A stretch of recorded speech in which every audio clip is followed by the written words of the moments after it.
আপনি কোনো বিয়ে বাড়িতে যাচ্ছেন বা কোনো বার্থডে পার্টিতে যাচ্ছেন বা কোনো পাবলিক ফাংশনে যাচ্ছেন, খুব সুন্দর সেজেগুজে রেডি হয়ে আপনি সেখানে গেলেন, কিন্তু সেখান থেকে ফিরে যখন বাড়িতে আসছেন আস্তে আস্তে আপনার সমস্ত রকম এনার্জি ড্রেনড আউট হয়ে যাচ্ছে এবং আপনি নিজেকে খুব লো ফিল করছেন। এরকম কি আপনার সাথে মাঝে মধ্যেই হয়ে থাকে? তার মানে বুঝতে হবে আপনার অরা, আপনি যেখানে গিয়েছিলেন সেখান থেকে বেশ কিছুটা নেগেটিভ এনার্জি অ্যাবজর্ব করে নিয়েছে, তাই আপনার সমস্ত রকম এনার্জি ড্রেনড আউট হয়ে আপনি লো ফিল করছেন।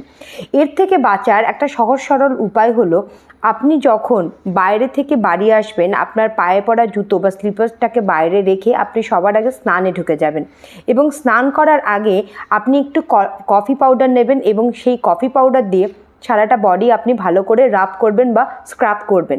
তারপর স্নান যখন আপনার হয়ে যাবে, এক বালতি জলে বা এক মগ জলের মধ্যে আপনি কিছুটা সি সল্ট দেবেন এবং সেই সি সল্টের জল দিয়ে আপনি আবার পুরোটা স্নান করবেন।